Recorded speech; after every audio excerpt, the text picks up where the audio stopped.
Hello दोस्तों, कैसे हो? बढ़िया हो? मस्त हो? आशा है कि आप लोग मस्त होंगे, तंदुरुस्त हो भी होंगे। और हम लोग जो है जैसे आप लोगों से हमने जो है वादा किया था कि आप लोगों का हिंदी का क्लास जो है रेगुलर रेगुलर जो है चलेगी। तो लो मैं आ गया हूँ आप लोगों का जो है हिंदी का क्लास लेकर के क्लास 12th के लिए। और ये क्लास जो होगा साइंस वाले के लिए भी है, आर्ट्स वाले के लिए भी है और कॉमर्स वाले के लिए भी है, सभी लोगों के लिए। क्योंकि एक ही यानी कि लोगों का जो सब्जेक्ट है और ये लैंग्वेज पेपर जो है जिसमें हिंदी और इंग्लिश दोनों जो है एक ही है इसमें, ठीक है। चाहे वो कॉमर्स वाले हो या आर्ट्स वाले हो या साइंस वाले हो, सभी लोगों का जो है यही दिगंत भाग 2 ही पढ़ना है, ठीक है। तो चलो हम लोग जो है आज की क्लास जो है स्टार्ट करते हैं। चलिए हम लोगों का जो है पहला जो है यहाँ पर हमने जैसे कि आप लोगों को बताया जैसे कि हिंदी की आज की क्लास जो होगी हिंदी होगी, जिसमें दिगंत भाग 2 यानी कि हमारी ये पुस्तक का नाम है, हमारा जो किताब है उसका नाम है दिगंत भाग 2, जिसमें कि हम लोग आज जो देखने वाले हैं पाठ जो है 1 देखने वाले हैं यहाँ पर, ठीक है। हम लोगों का क्लास जो है आज का जो है पाठ 1 हिंदी का, जिसमें बातचीत पहला चैप्टर जो है, इस चैप्टर का नाम है बातचीत, जिसके लेखक जो है बाल कृष्ण भट्ट है, ठीक है ना। और आपको मैं ये बता दूं, ये विद्यावाणी ऑनलाइन क्लास जो है यूट्यूब पर जो फ्री क्लास जो दी जा रही है वो भी बिल्कुल फ्री है, जिसमें कि हिंदी ही नहीं ऑल सब्जेक्ट्स जो है इस पर जो है आप लोगों को वीडियो जो है रेगुलर मिलेगा। अभी स्टार्ट हुआ है और उम्मीद करते हैं कि अप्रैल से, ठीक है ना, आपको लगभग सभी सब्जेक्ट का जो है वीडियो जो है मिलना शुरू हो जाएगा, ठीक है। और इस विद्यावाणी के प्लेटफॉर्म चैनल पर जो है आपको जो है जो भी कुछ भी मिलेगा, जैसे कि हिंदी की बात करें तो एकदम बिल्कुल आसान भाषा में जो है ये डिलीवर किया जाएगा, ठीक है। ये कंटेंट जो होगा काफी आसान भाषा में होगा। और ऑफलाइन क्लास जो होती है एकदम आपको यह एहसास नहीं होगा कि हम जो है ऑफलाइन क्लास में नहीं पढ़ रहे, एकदम ऑनलाइन क्लास और ऑफलाइन क्लास दोनों एकदम इक्वल जैसा ही होगा। चलो हम लोग जो है शुरुआत करते हैं इस टॉपिक का, बातचीत जो चैप्टर है इसकी हम आज शुरुआत करते हैं। देखते हैं हम लोग सबसे पहले जो कि इस बातचीत चैप्टर के जो लेखक हैं जिनका नाम है बाल कृष्ण भट्ट, ठीक है ना। ये बाल कृष्ण भट्ट का मैंने फोटो भी इस पर लगा दिया है, ठीक है, देख लीजिए। जो है बाल कृष्ण भट्ट जी को यही है जो कि उत्तर प्रदेश के जो है इनका एक हिंदी संस्थान है उत्तर प्रदेश में ही, ठीक है ना, जो कि लखनऊ में पड़ता है। ये लखनऊ में है ये संस्थान जो कि उत्तर प्रदेश में है। सबसे पहले हम बात करते हैं इनका सिंपल परिचय, इनके जीवन परिचय के बारे में हम बात करेंगे आज। जीवन परिचय में सबसे पहले इनका जन्म, यानी कि और ये क्लास जो आप लोग मिलेगा जैसे किताब में आपका जो दिया गया है कंटेंट, ठीक वही कंटेंट जो है आपको वही मिलेगा। ऐसा नहीं कि अलग कंटेंट जो है रेडी किया गया, आपके किताब के अनुसार से ही ये कंटेंट जो है तैयार किया गया है, अलग का कंटेंट नहीं है ये।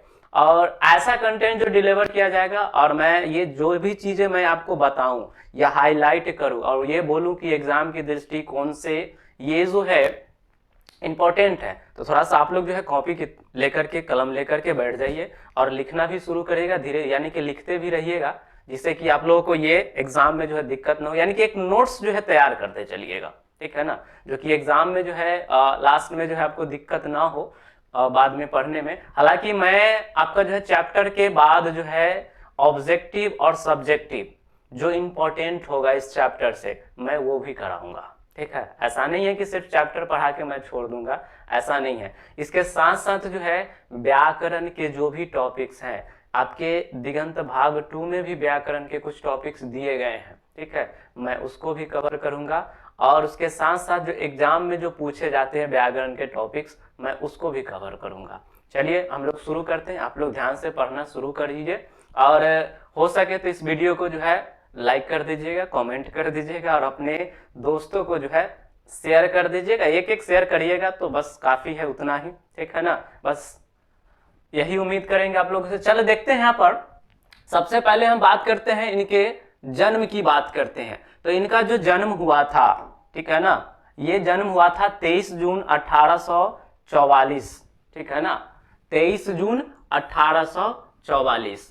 और ये एग्जाम में ऑब्जेक्टिव में पूछे जाते हैं कि बाल कृष्ण भट्ट जी का जो है जन्म कब हुआ था। तो 23 जून 1844, ये याद रखेंगे। उसके बाद हम बात करते हैं इनका निधन कब हुआ था। तो निधन जो हुआ था 20 जुलाई 1914 ईस्वी में, 20 जुलाई 1914 में, जैसे कि यहाँ पर लिखा भी हुआ है कि इनका निधन जो हुआ था ये 20 जुलाई 1914 में हुआ था। और निवास स्थान, यानी कि इन जो निवास स्थान कहने का मतलब जन्म के बाद, ठीक है, जब इनका अक्ल पढ़ाई वगैरह किए जहां पर, वहां पर वो रहने लगे, मूल रूप से वह निवास किए जहां पर अपना जीवन व्यतीत किए, ठीक है, वो जगह की मैं बात करूं तो इलाहाबाद उत्तर प्रदेश, ठीक है, यानी कि उत्तर प्रदेश में इलाहाबाद जगह है, वहां पर जो है ये मूल रूप से अपना जीवन व्यतीत किया, ठीक है ना। यानी कि अपना जीवन जहां पर जिस जो व्यक्ति व्यतीत करता है उनका वो मूल निवास स्थान होता है, जहां पर उनका घर होता है, ठीक है ना, उसी को हम लोग मूल निवास स्थान कहते हैं। फिर बात करते हैं यहाँ पर उनके माता पिता का नाम। तो माता का नाम जो था पार्वती देवी था एवं उनके पिता का जो नाम था बेनी प्रसाद भट्ट था। यानी कि उनके माता के बारे में एग्जाम में पूछे जाते हैं, खास करके ये जो पीले कलर से जो हमने हाईलाइट किया है वो एकदम VVI है, ठीक है ना। यानी कि आपसे पूछा जाएगा यहाँ से प्रश्न कि बाल कृष्ण भट्ट जी का जो है मूल निवास यानी कि निवास स्थान जो है, यानी कि ऐसे भी पूछा जा सकता है कि बाल कृष्ण भट्ट जी का जो है जन्म कहाँ हुआ था। तो याद रखेंगे उत्तर प्रदेश इलाहाबाद में जो है इनका जन्म हुआ था, निवास स्थान भी वही था, ठीक है। इनके पिता का नाम बेनी प्रसाद भट्ट था, माता का नाम पार्वती देवी था। तो इसको आप लोग एकदम अच्छा से याद रखोगे, ठीक है ना, क्योंकि एग्जाम में ऑब्जेक्टिव में पूछे जाते हैं, ठीक है ना, तो इसको भूलना नहीं है। उसके साथ साथ हम बात करते हैं इनके पिता के थोड़ा सा बारे में, जो किताब में आपका दिया गया है उसके बारे में हम बात कर लेते हैं। इसमें दिया गया है कि इनके पिता जो थे एक व्यापारी थे, ठीक है ना। तो ये ऑब्जेक्टिव में एक बार पूछा गया है एग्जाम में, तो याद रखना है कि उनके पिताजी यानी कि पेशे से एक व्यापारी थे और उनकी माता जो थी एक सुसंस्कृत जो है महिला थी, जिन्होंने जो है बाल कृष्ण भट्ट जी को जो है मन से जो है एक अध्ययन यानी कि एक प्रकार से बाल कृष्ण भट्ट जी को अध्ययन करने की रुचि एवं जो है लालसा जगाई थी, ठीक है ना। तो ये चीजें भी याद रखना है हमको, ये इंपॉर्टेंट पॉइंट यहाँ पर है। उसके बाद जो शिक्षा की बात करते हैं, तो शिक्षा में हम बात करें तो यहाँ पर जो है प्रारंभ में उन्होंने संस्कृत यानी कि ये सब्जेक्ट जो होता है हमारा लैंग्वेज पेपर जो है, एक संस्कृत भी एक लैंग्वेज पेपर ही है, तो संस्कृत यानी कि प्रारंभ में इन्होंने जो है क्या किया कि संस्कृत का अध्ययन किया संस्कृत विषय में। उसके बाद जो है ये क्या किया कि 1867 ईस्वी में, ठीक है, प्रयाग के जो है एक मिशन स्कूल में जो है इन्होंने क्या दिया, एंट्रेंस की परीक्षा दी, ठीक है ना। एंट्रेंस की परीक्षा यानी कि एग्जाम में, जैसे कहने का मतलब हुआ एंट्रेंस का परीक्षा, जैसे किसी स्कूल में आप जो है कॉलेज में जो है एडमिशन लेना होता है तो एडमिशन से पहले एक एंट्रेंस देना पड़ता है एडमिशन के लिए, ठीक है। तो वैसे ही जो इन्होंने प्रयाग के मिशन स्कूल में जो है एंट्रेंस की परीक्षा दिया वहां से। उसके बाद इनकी जो शिक्षा हुई, आगे चल के इनकी वृत्ति की थोड़ा सा बात कर लेते हैं। वृत्ति में जैसे कि वृत्ति की बात करते हैं इसमें, तो इसमें देखिएगा 1869 से लेकर 1875 तक जो है प्रयाग के मिशन स्कूल में ही अध्यापन, ठीक है ना, यानी कि पढ़ाने का भी काम किया वहां पर, जहां से वो पढ़े वहां पर पढ़ाने का भी काम किया यहाँ पर, ठीक है ना। कब से कब तक, तो 1869 से 1875 तक किया था। कहां पर, प्रयाग के मिशन स्कूल में, ये भी याद रखना है। फिर आगे देखो 1885 में प्रयाग के जो है CAB स्कूल में जो है संस्कृत का भी अध्यापन किया। अर्थात कहने का मतलब है एक स्कूल है जिसका नाम है प्रयाग का स्कूल CAB, उस स्कूल में इन्होंने संस्कृत जो है विषय का जो है अध्यापन किया यहाँ पर, यानी कि पढ़ाने का काम किया उस विषय को। फिर उसके बाद जो है 1888 में इन्होंने प्रयाग के ही जो है कायस्थ पाठशाला इंटर कॉलेज में जो है इन्होंने अध्यापन का जो है अध्यापक पर नियुक्ति मिली इनकी, किंतु जो है उग्र स्वभाव के कारण, ठीक है ना, नौकरी जो है छोड़नी पड़ी और जो है उसके बाद जो है लेखन कार्य में पर जो है वो निर्भर रहे। अर्थात कहने का मतलब एक उनके जीवन में एक ये घटना और भी घटित हुई जिसमें बताया गया प्रयाग के जो है कि एक स्कूल था जिसका नाम था कायस्थ पाठशाला इंटर कॉलेज, ठीक है ना। इस कॉलेज में जो है अध्यापक के रूप में जो है नियुक्त किए गए, ठीक है ना। अध्यापक के रूप में जो वो पढ़ाने के लिए उस स्कूल में शिक्षक बन गए, ठीक है ना। लेकिन इनका जो है उग्र स्वभाव था, थोड़ा सा उग्र स्वभाव के थे वो व्यक्ति थे, ठीक है ना। तुरंत गुस्सा हो जाना, ठीक है ना। तो उग्र स्वभाव के कारण क्या किया गया, उनको जो है वह नौकरी जो है छोड़नी पड़ी। नौकरी छोड़ने के बाद जो है इन्होंने लेखन कार्य शुरू किया, ठीक है ना। लेखन कार्य यानी कि आज जो हम लोग बाल कृष्ण भट्ट की जो चैप्टर जो पढ़ने वाले हैं बातचीत, ठीक है ना, तो उनका लेखन का ही एक भाग है जो कि एक निबंध है, ठीक है, वो भी ललित निबंध है। फिर चलिए इनके जीवन से थोड़ी सी जुड़ी हुई इस चैप्टर से आगे और भी हम बातें करते हैं आगे। अब देखिए इसमें उनके बारे में एक विशेष परिस्थिति दिया गया है, ठीक है ना, जिसमें कि पिता के निधनोपरांत जो है पैतृक व्यापार संभालने के नाम पर जो है गृह जो है कलह का जो है सामना, अर्थात कहने का मतलब जो है कुछ समय के बाद जो है इनके पिता का जो है निधन हो जाता है, मृत्यु हो जाता है। तो अब जो है पिता, अब देखे होंगे कि अपने गांव में जो है देखे होंगे कि जिसके पिता जो है यानी कि उसका पुत्र है, अब उसका पिता जो है मर गया, अगर उनके पिताजी कोई काम कर रहे हैं तो उस काम को जो है उसका बेटा जो है संभालता है। तो वही बात यहाँ भी लिखा गया है कि पिता के निर्धनोपरांत जो है पैतृक व्यापार संभालने के नाम पर जो है गृह कलह का सामना करना पड़ा इनको। गृह कह लेना कलह का यानी कि आप गांव देहात में ये देखे होंगे, ठीक है, कि एक पिता जब उनके जो है घर से यानी कि जो मुखिया घर में जो होते हैं, जब उनका निधन हो जाता है तो उन घर में जो है अब उनका विचार जो है बाल कृष्ण भट्ट जी का जो मन कुछ और ही था करने का, लेकिन वो चाहते थे कुछ और करना, लेकिन उनके घर वाले चाहते थे कि वो घर का जो उनका जो व्यापार जो था, ठीक है, वो उनको संभाले, ठीक है ना। जिसके कारण जो है गृह घर में जो है क्या हुआ, कलह शुरू हो गया यानी कि विवाद शुरू हो गया। बेचारे जो है काफी पीड़ित रहने लगे, ठीक है। लेकिन उसके बाद जो है पैतृक घर को उन्होंने इसके लिए क्या किया, छोड़ दिया, ठीक है। चलो भाई हम ये सब छुटकारा पाते हैं, जिसके कारण जो है वो घर को छोड़ दिया। संकट से जूझते रहे, काफी जो है परेशानी का सामना करना पड़ा, फिर भी लेकिन इन्होंने हिम्मत नहीं हारा, हिम्मत से काम लिया, ठीक है। और साहित्य के प्रति जो है इन्होंने समर्पित कर दिया, यानी कि सब कुछ जो है इन्होंने साहित्य के प्रति, यानी कि हिंदी साहित्य जो हम लोग उनकी लिखी हुई जो लेखनी को जो आज हम लोग पढ़ रहे हैं, ठीक है, तो हमें जो उनके जीवन से भी सीखना चाहिए कि उनके घर में जो है ये कलह जो है शुरू हुआ, ठीक है, फिर भी इन्होंने क्या किया, हिम्मत नहीं हारा, ठीक है। तो वैसे ही जो है आपके जीवन में किसी प्रकार की अगर समस्याएं आती है तो आप लोग वैसे भी मैं कह रहा हूं कि हिम्मत कभी भी हारना नहीं चाहिए, उससे जो है परेशानी का सामना करना चाहिए। जैसे बाल कृष्ण भट्ट ने क्या किया, उस परेशानी का सामना किया और जो उन्होंने ठान रखा था कि हमको इसमें आगे बढ़ना है, आगे कुछ करके दिखाना है लोगों को, और वो अपने जो है सपने को साकार करने के लिए उस जो है लक्ष्य को अपने मन में रखा और उसको आगे लेकर के आगे बढ़ा, जिसके कारण तो है आज हम लोग जो है उनके बारे में पढ़ रहे हैं, जान रहे हैं।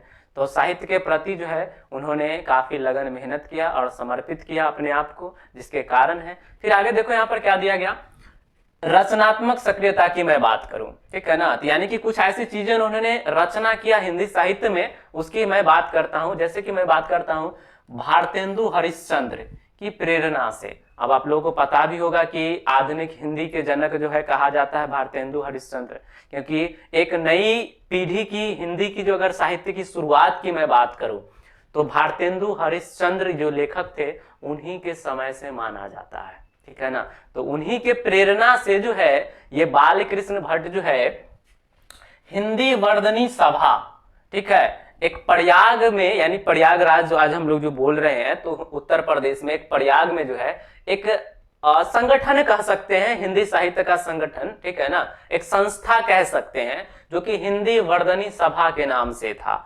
उसी की ओर से जो है इन्होंने 1877 ईस्वी में, ठीक है ना, हिंदी प्रदीप नामक जो है मासिक पत्र जो है निकालना प्रारंभ किया, ठीक है।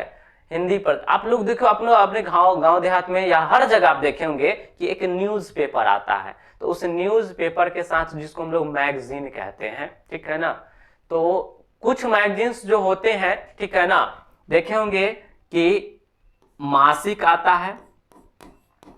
मासिक कहने का मतलब होता है कि महीने में एक बार, ठीक है, महीने में एक बार, ठीक है ना, वो पत्रिका। उसके साथ साथ कुछ और भी पत्रिकाएं होते हैं, ठीक है ना, साप्ताहिक,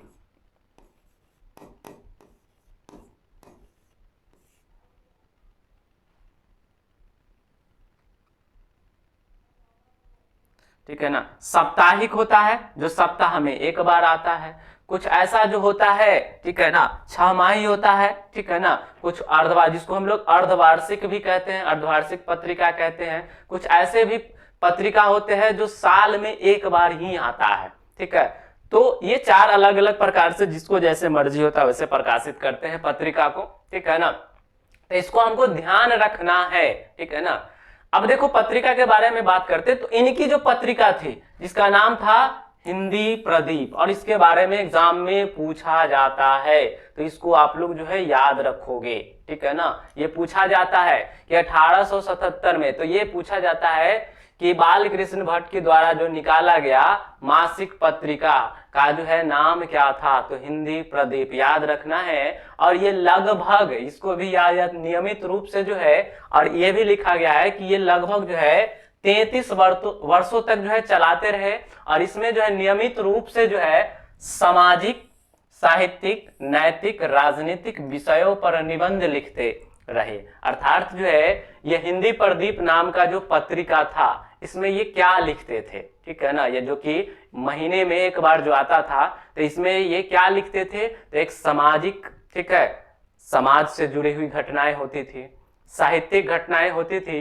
नैतिक घटनाएं होती थी, या राजनीतिक होती थी। इन सभी विषयों से जो है जुड़ा हुआ तथ्य जो है, ये चीजें जो है लिखा करते थे हिंदी प्रदीप नामक मासिक पत्रिका में, जो लगभग 33 वर्षों तक ये चलाते रहे लगातार, ठीक है ना। उसके बाद मैं बात करता हूं आगे। उसके बाद जो है 1881 में, ठीक है, वेदों की जो है युक्तिपूर्ण जो है समीक्षा की इन्होंने। फिर जो है 1886 में जो है लाला श्रीनिवास दास के, ठीक है ना, ये भी एक लेखक ही हैं, ठीक है ना, और ये आपके एग्जाम से जो है बहुत इंपॉर्टेंस हो जाता है, क्योंकि एग्जाम में कई बार पूछे गए हैं और फिर पूछे जाएंगे, ठीक है ना। तो इसको भी हमको याद रखना है कि 1886 ईस्वी में जो है लाला श्रीनिवास द्वारा जो है एक उनकी रचना थी जिसका नाम था संयोगिता स्वयंवर, ठीक है ना, कि जो है उन्होंने कठोर आलोचना की। आलोचना का मतलब होता है कि आलोचना का मतलब क्या होता है, आलोचना का मतलब होता है किसी भी वस्तु, किसी व्यक्ति के, उसके गुण और अवगुण दोनों के बारे में बताना, ठीक है ना, तो वो आलोचना होता है, तो याद रखोगे। तो ये संयुक्ता स्वयंवर उनकी रचना थी। तो आपसे ये प्रश्न पूछे जाते हैं एग्जाम में कि संयोगिता स्वयंवर, ठीक है, किसकी रचना थी, ठीक है ना, तो याद रखना ये श्री लाला श्रीनिवास दास जी का था, तो ये याद रखना है आपको। उसके बाद इसकी बात करते हैं, इनके जीवन की बात करते हैं, तो जीवन के जो है अंतिम दिनों में जब ये हिंदी शब्दकोश के जो है संपादन के लिए श्याम सुंदर दास द्वारा जो है काशी में जो आमंत्रित किए गए, ठीक है ना, यानी कि एक हिंदी शब्दकोश, जिसको आप लोग शब्दकोश कहने का मतलब डिक्शनरी, हिंदी का जो डिक्शनरी जब बन रहा था, ठीक है ना, तो अंतिम दिनों में जो है इन्हें जो है काशी जो है बुलाया गया श्याम सुंदर दास जी के द्वारा, ठीक है ना, किंतु जो है अच्छा व्यवहार न होने के कारण जो है वहां से भी जो है इन्हें अलग कर दिया गया, ठीक है ना।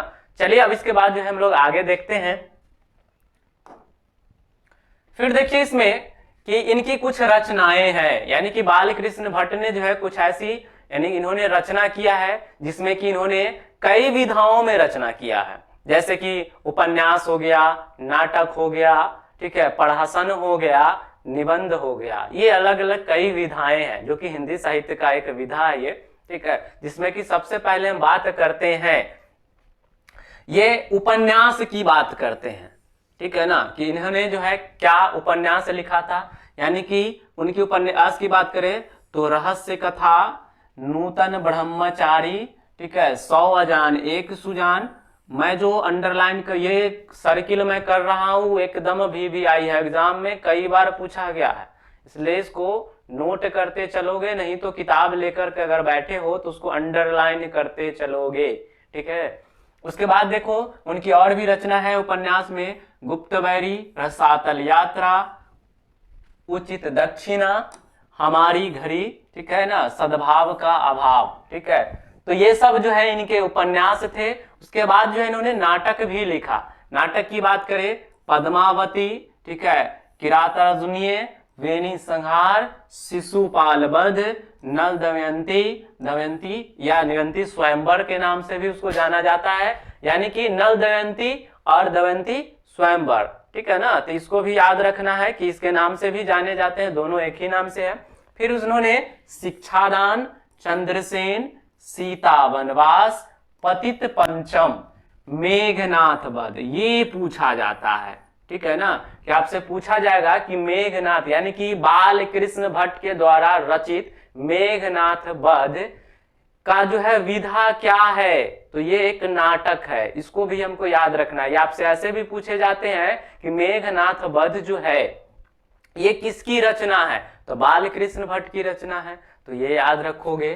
फिर आगे मैं बात करता हूं कट्टर सुम की एक नकल, उसके बाद है बृहत्रा, उसके बाद जो है इंग्लैंडेश्वरी और जो है भारत जननी, ये है भारत वर्ष और कली, दूरदर्शी, फिर एक रोगी और एक वैद्य, रेल का विकट खेल, ये पूछे जाते हैं कि रेल का विकट खेल जो है किसकी रचना है, ये पूछे जाते हैं। रेल का विकट खेल जो है किसकी रचना है, ये भी पूछे जाते हैं कि ये किसकी रचना है, तो बाल कृष्ण भट्ट की रचना है। उसका जो है बाल विवाह आदि जो है, यानी कि बहुत सारे नाटक है, लेकिन इसमें प्रमुख जो दिया गया है।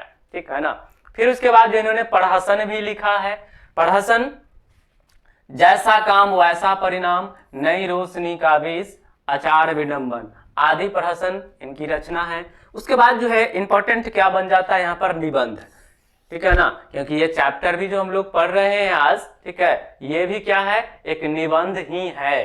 ठीक है ना, अब देखो यहाँ पर इसमें कहा गया कि 1000 से के आसपास जो है इन्होंने निबंध लिखा, जिसमें से 100 से ऊपर बहुत महत्वपूर्ण है, यानी कि बाल कृष्ण भट्ट ने जो 1000 से भी ज्यादा, ठीक है ना, इन्होंने लिखा है। आसपास बताया जा रहा है लेकिन 1000 से भी ज्यादा जो है इनकी निबंध है, लेकिन उसमें सबसे इंपॉर्टेंट जो प्रसिद्ध हुआ, ठीक है ना, वो लगभग 100 के आसपास होगा, जिसमें से भट्ट निबंधमाला, जो निबंधमाला माला जो है, भट्ट जी का निबंध माला एक पुस्तक का नाम है, ठीक है, जिसका नाम ही है भट्ट निबंध माला।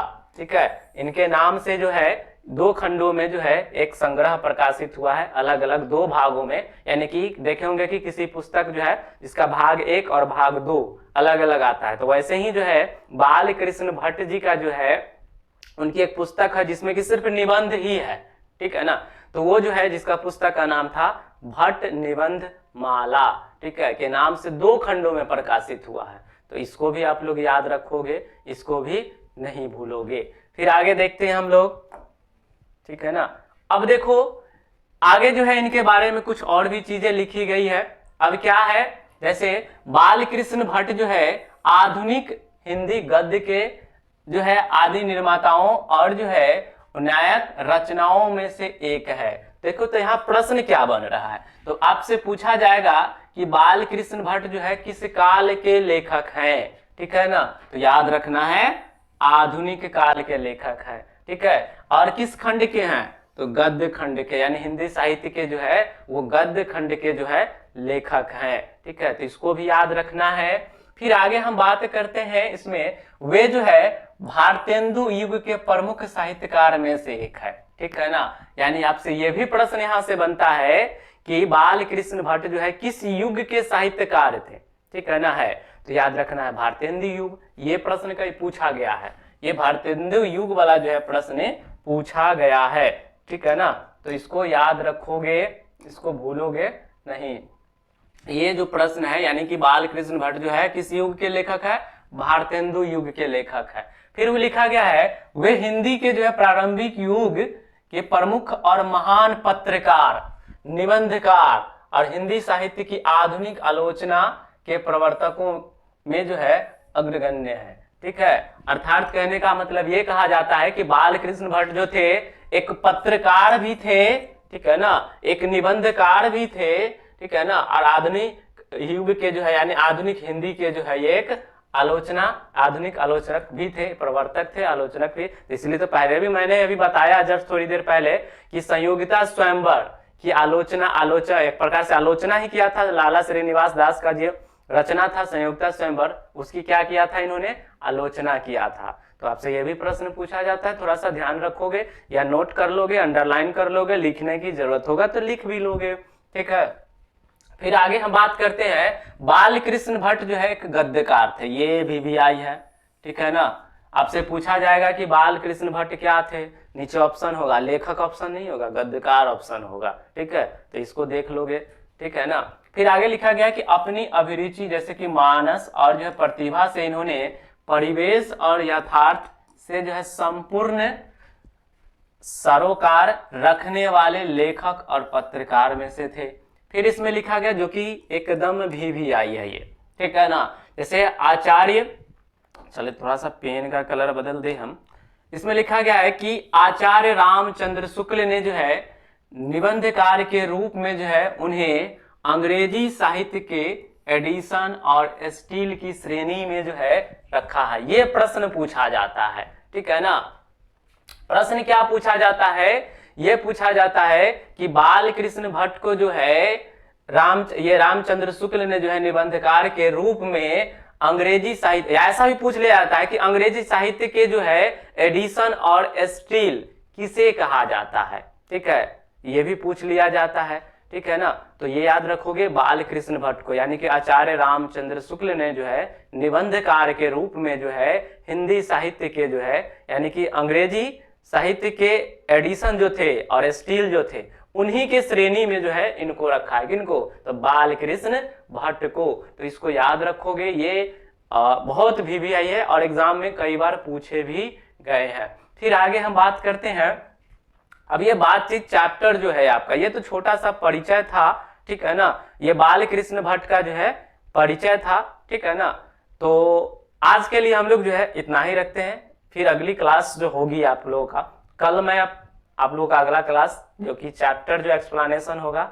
आज के लिए इतना ही, बस आप लोग क्या करिए कि ज्यादा से ज्यादा जो है इस क्लास को जो है अपने दोस्तों के साथ जो है शेयर करिए, लाइक करिए, कमेंट करिए इसमें, ठीक है ना।